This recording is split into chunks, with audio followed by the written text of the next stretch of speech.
to share this story with you today because, quite frankly, I was amazed at what went on. And what I would say is, you know, the thing where they now tell you because you can't see a doctor over here in the United Kingdom, and I know it's in lots and lots of parts of the world, chums. Well, if you're ill, don't bother with Boots. Let me explain.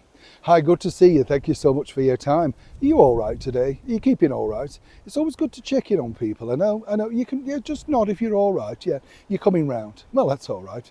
I know. I only start to come round the moment I'm going to bed. Are you like that? Suddenly you're more alive, more awake than you've been all day, and then you can't get to sleep. Yeah.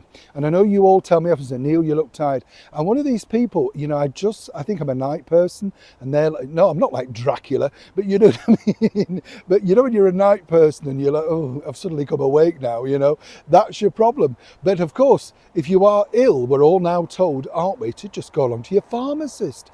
Absolutely. Well, I wouldn't really recommend that, particularly if you are going to the major chain Boots.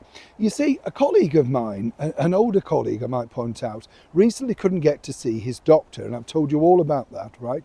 So they decided at their own expense to go digital, to get a digital appointment on one of those sites, the doctor's sites. Apparently it all went very well, nice, you know, very pleasant experience, couldn't knock it. Very costly, but nonetheless they couldn't knock it, right?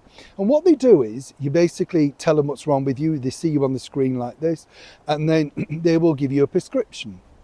The prescriptions, then you take it down on your phone to your local pharmacy. I'm just explaining in case you don't understand. I don't mean that rudely, right? But the thing is, so they get down to the pharmacy, and the bottom line is, first and foremost, this is Boots, remember, supposedly the premier pharmacist over here in the United Kingdom. This woman had no idea, apparently, how to download. She didn't know. The whole thing took over 20 minutes, right, just to get a prescription for some antibiotics. You understand. Now, this is where this gets really interesting because, again, you understand that these are the problems that happen in the modern age. And this is what goes on when you can't get to see your doctor. They're all too busy dealing with the migrants. So we don't want to disrupt them because that's where the money is now. They don't care about you. I've mentioned that.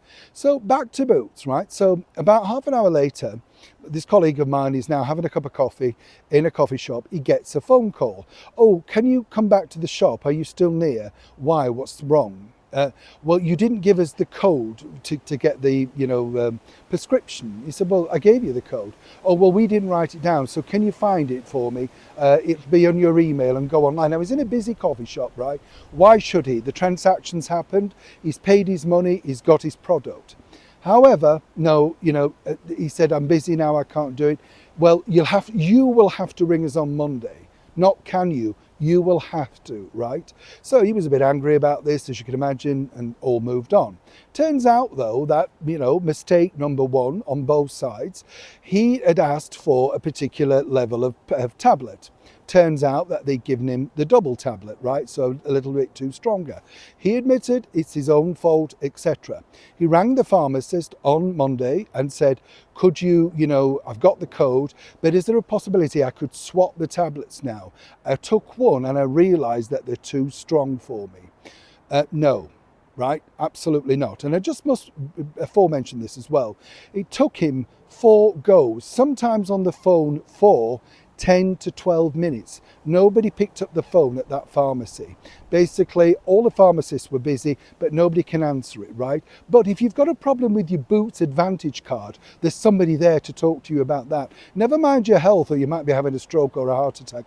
The Advantage card, far more important, right, chums? Eventually, somebody got back in touch, eventually, right? Turns out, no, they can't swap the tablets because they can't do that. He offered to get some more, he'll pay for them. No, they can't do that. You've got to go back to your doctor. Well, he can't go back to the doctor because there's no appointments and he doesn't know how to get one online. There's no help whatsoever. Bottom line is, but we need that code or else we won't get paid. You can imagine, because he's a little like me, how that ended. And that was the total pharmacy care from that particular Boots. So when people say, if you don't feel well, the best place to start is with your local pharmacy. I am sure there are many good pharmacists out there, but the level of incompetence that he encountered at that Boots just tells you all. And still, literally, the person was saying, well, when will you give me the code? No care about whether they're ill, whether they can get the tablets, not interested, always about the money. So don't tell me that this National Health Service, run of course by the Health Minister Wes Streeting, is a very caring individual. No, they're not. It's all about the money, and they just prove it each and every time. Neil Sean, Kensington, London.